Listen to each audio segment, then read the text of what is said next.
Well, Senator James Lankford sitting here at my desk in Washington, D.C. It is Tuesday evening, about 7:30 Eastern time, working through a whole bunch of stuff still here, but still thinking about what the president's planning to do on this Iran nuclear deal. The whole world's focused on Russia and Ukraine, rightfully so. And I've had a lot of folks that have caught me and have said, hey, why don't we just do a no-fly zone in Ukraine? And then they'll pause and they'll go, I know, Russia's a nuclear power, and the United States and Russian forces going head to head over Ukraine when it's two nuclear powers does make us all hesitate. And I smile at them and say, that's correct. But I remind them as well, that's why it is so important that we do not have a nuclear Iran. And all this work that's been done to try to keep Iran from becoming a nuclear power is because Iran, the world's largest state sponsor of terrorism with nuclear weapons, changes the formula significantly there as well.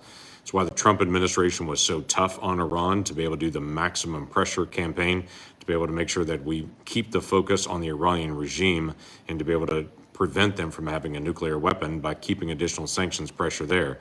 The Biden administration immediately moved into what we call a maximum deference campaign instead of maximum pressure. He lifted everything that the Trump presidency actually put in place to be able to put pressure on the Iranian regime, and started immediately negotiating with Iran, even when Iran was saying they wouldn't negotiate with us and they just wanted everything lifted. So let me just make a couple of comments on this as we're waiting to see what this deal is that the Biden team is negotiating with Iran. Number one, I have no beef with the Iranian people. There are a lot of great folks that are Iranians living in Iran and outside of Iran as well. It is the regime that the Iranian people live under.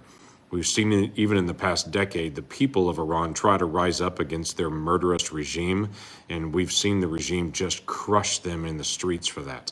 We should stand with the Iranian people that they would have freedom like the Americans have freedom, like many places in the world have freedom.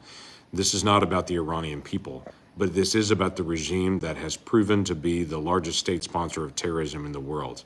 We cannot allow them to have nuclear weapons, nor prepare for that. So, what am I looking for in an Iran nuclear deal? Clearly, it does not include a path to a bomb. That's what the Obama deal included. It had a 10-year pause, but it included a path to the bomb. It cannot allow the Iranians to continue to test their missile systems, as they have done for the last several months, years now, that they have missile systems that are nuclear capable that they're testing. That cannot be allowed. They cannot continue their terrorist activities in multiple parts of the world. What Iran is doing currently by supplying arms to Yemen so that Yemen can just randomly launch attacks into the UAE and against civilians in Saudi Arabia, and what they're doing to destabilize Yemen cannot be allowed. If this administration does a nuclear deal with Iran, but allows them to keep doing their terrorist activities with Hamas and with Hezbollah and what's happening in Yemen, and to continue to advance their missile technology to be able to launch a nuclear weapon, that is an enormously bad deal. So it cannot include that. It cannot include the lifting of sanctions on leadership of Hamas and Hezbollah. It cannot include lifting sanctions on any of the individuals that were involved in the 1983 bombing of the embassy in Beirut, which clearly Iran was a part of. It cannot include any lifting of sanctions on the Iranian Revolutionary Guard Corps, which does the major terrorist activities outside and within, terrorizing their own people. It cannot include any kind of lifting of sanctions on any of the individuals within the Supreme Leader's inner core or on the Supreme Leader. It cannot include lifting of individuals who've carried out terrorist activities anywhere in the world, any decade, doesn't matter how far back it is. We've heard bits and pieces of rumors of the things that are being negotiated, interestingly enough, with Russia at the table as one of the negotiators on this deal with Iran. As we hear bits and pieces, I get more and more concerned that this is not an even better deal than what President Obama had struck, which is what the Biden team had done. It's an even worse deal than what Obama team had even struck as well.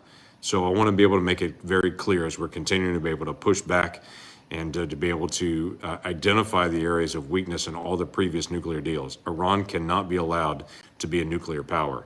And the sanctions that need to be there to be able to not only protect Americans, but recognize those victims of terrorism around the world, regardless of how long ago that it was. This should increase maximum pressure on the Iranian regime, and to find ways to be able to support the Iranian people that live under such oppressive leadership.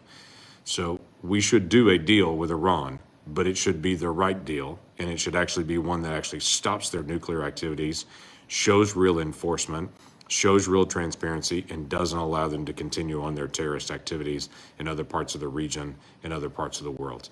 That's what a real nuclear deal should look like. So let's continue to be able to press. Keep praying for the people of Ukraine as the Russians continue to be able to press relentlessly against them. I am grateful to the Biden team that they finally stepped up and started cutting off purchasing Russian oil. That's something I've been calling on for weeks now. That needs to be done, and we need to be able to now lift all the restrictions on American producers. Biden has said over and over again he wants to buy in America or buy made American. Great. I'm glad you want to buy made American. Let's start with American energy and make sure that we're producing American energy, and that's where we are to supply our needs. If this president shifts from buying from Russia and shifts instead to buying from Iran or buying from Venezuela, that is shifting from one murderous dictator to another one. Let's buy American in the process for our energy needs in the future. Anyway, we're paying attention to a lot of things internationally.